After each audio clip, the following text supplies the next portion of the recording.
Alam mo, para sa akin, Boss Dada, ang nakakatakot din dito sa impeachment na ito, hindi yung takot si BP Sara. Kasi ang motibo talaga dito ay pagtakpan yung blank items. Kaya hindi tayo dapat makalimot doon eh. Siyempre, pag nasimulan na tong impeachment na to, lahat nakatuon na dyan. Lahat ng mainstream media, lahat ng vloggers, yan ang magiging usapin sa Pilipinas for ilang months yan. So, I'm sure makakalimutan ng taong bayan yung blank items. Yan ang number one nilang gustong takasan. Matatandaan ninyo, bago tayo sumumpa dyan sa petisyon na yan, binasa muna natin ng maigi. Inintindi muna natin ng maigi. So, kinaumagahan, noong tayo ay nagkita-kita na nitong mga council ng petition na ito, inisa-isa pa yan sa atin, Coach Oli, matatandaan mo.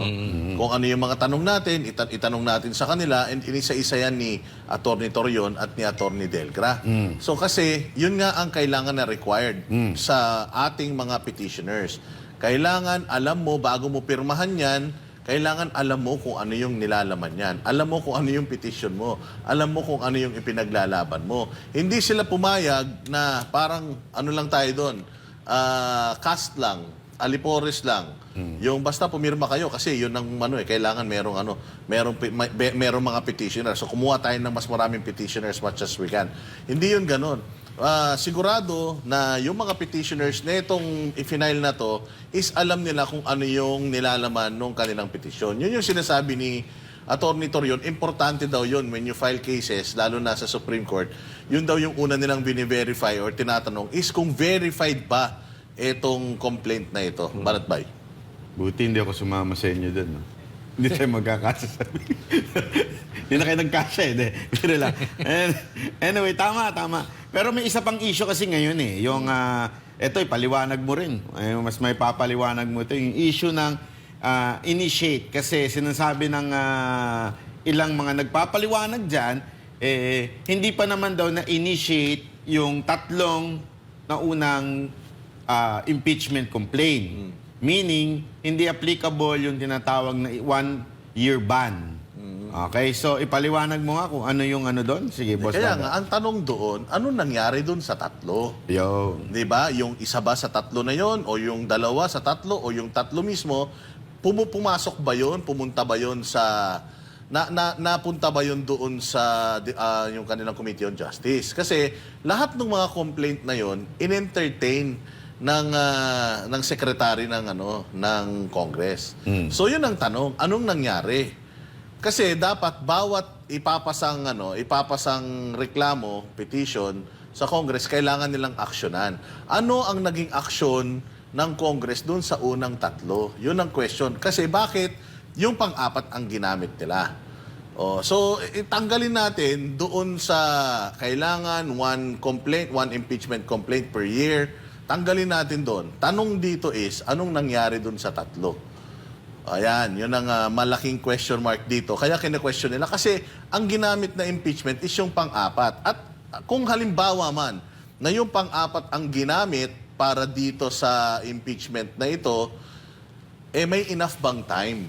Yung mga pumirma para scrutinize, i-review, i-verify yung complaint number 4. Yun. So yun yung isa sa mga questionable, isa sa mga grounds kaya kina-question ng kampo natin yung impeachment na yan. Coach Oli, meron kang idadagdag. Yun yung ibig sabihin na exactly dapat na-aksyonan yung first, second, and third complaint. Doon nga umikot yan eh, na hindi dapat ganon. Dapat yun munang inuna, inaksyonan nila at hindi pumunta doon sa pang-apat dahil pag pumunta ka doon sa pang-apat, hindi na po pwede kasi isang beses ka lang kada taon. Yes. Oo.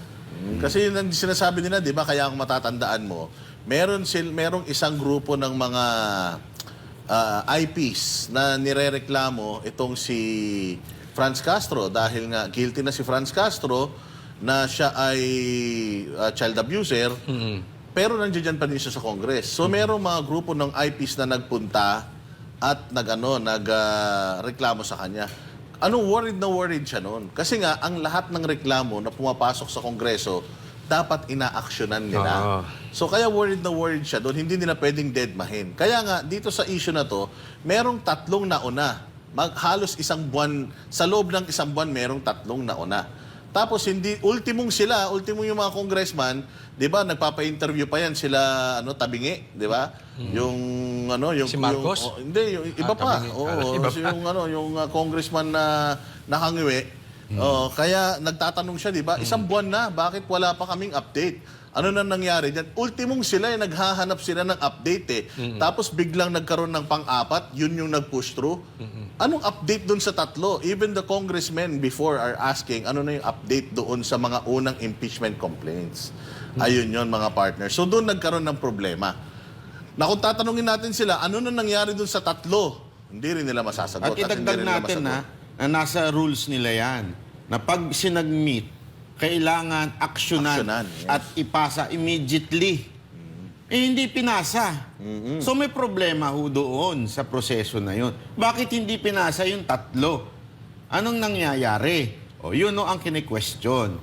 Aside from that, doon sa issue ng initiate, yung problema naman sa hindi dumaan sa Committee of Defense, di ba? So dapat dadaan yun doon para ho ay mabigyan ng pagkakataon ang inaakusa ng si BP Sara Duterte na magpaliwanag at magbigay. Kasi remember, di ba, tulad na sinasabi ko sa aking vlog, para ho itong korte na nasa fiscal muna.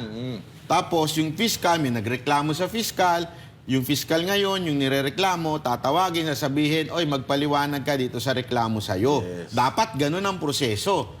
Kaya lang, hindi na ginawang ganun. Diniretso na kaagad sa korte without even asking the accused. So, the due process, wala talaga. So, yun ang ano. Pero meron isa pang issue ngayon dyan, kung pwede daw bang pakialaman ng Supreme Court yung impeachment. May mga congressman na nagsasabi, lalo na yung gumagaya kay De Lima, o yung kapatid ni De Lima. Yung hindi magandang Oo, sabi niya, kesyo, wala daw parang karapatan o walang ang jurisdiction ng Supreme Court na makialam. Sabi ko nga, abogado pa man din ito. Hindi niya alam na ilang beses na nagbigay ng opinion ang Supreme Court pagdating sa mga impeachment. May isang I think it was an ombudsman na isang nag-file din sa Supreme Court at nagbigay din ng desisyon ng Supreme Court. Ibig sabihin, may jurisdiction po. Yun po ang kalagayan ngayon itong mga... So mga engot talaga. Ito pa naman yung mga magiging tawag dyan, prosecutors. Katawa-tawa talaga yung mga yan. Meron pa kasi lang dito, Boss Dada, ngayon may binubuo silang mind conditioning yung dating senador na pag nasandal, tulog.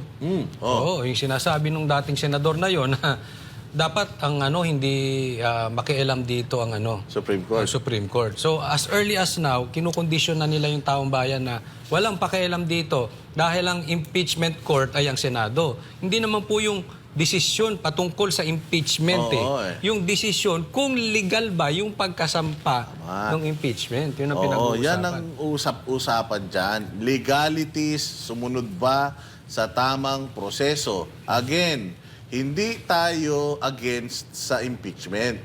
Kasi kung ang tao ay impeachable at may nagawa siyang kasalanan, kailangan siyang ma-impeach. Pero kung yung impeachment ay ginagamit para gipitin lang yung mga kalaban sa politika, yun po yung mali. Lalong-lalo na kapag gumagawa na sila ng mga, kumbaga nire-railroad na nila, yung mga ganitong klase ng mga, kumbaga, options, ito yung sobrang delikado para sa atin. Yun yung, kaya may 1-year ban Maganda yung sinabi mo na para hindi gamitin sa isang politiko yung harassment. Kaya may 1-year ban kasi hindi ka pwedeng paulit-ulit dahil gagamitin mo yan Kung walang 1-year ban, magsasampa ka impeachment ngayon, pagkatapos matalo, sampa ka ulit, tapos sampa ka ulit. Ganyan yung ginawa nila ngayon. Diba? Nagsampa sila ng 3, tapos pang-4. Why? Because of political harassment.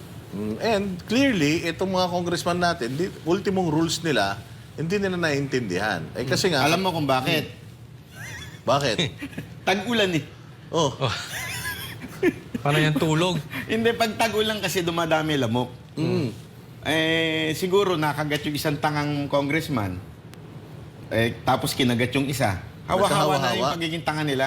Oo. Oh, pasensya na, mga Pero congressman. mahirap kung hindi ka naman talaga tanga pero nagpakatanga ka dahil sa pera. Yun ang pinakamasakit sa lahat. Hindi ba? Malinaw yung pagkakasabi ni Dean Torion na kasi sinasabi ng mga makabayan, kung ano man yung problema mo, doon mo sabihin sa impeachment court. So clearly, itong Makabayan Black, itong tatlong to, si Castro, Brosas, at saka itong si Mr. Suabe, si TikTok Boy, ibig sabihin talagang di nila alam kung ano yung functions ng mga co-equal bodies ng Pilipinas. Ang Supreme Court po, siya po ang mangangasiwa hindi doon sa impeachment. Yung impeachment court, klaro na talagang para lang siya sa impeachment proceedings. Yung any legalities sa labas ng impeachment proceedings o yung mismong hearing ng impeachment, Korte labas na sila doon. Ang may sagot doon yung Korte Suprema. Ito bang proseso, sistema na ginamit para ma-impeach si VP Sara, legal o hindi? Supreme Court po ang magsasabi noon kung Kasi legal nga, o hindi. nakagat ng lamok ata si Franz Castro sa bundok. Alam mo naman, panay akyat niyan sa bundok, di ba? O, baka nakagat yan ng lamok. Ayun lang. Walang Diyo.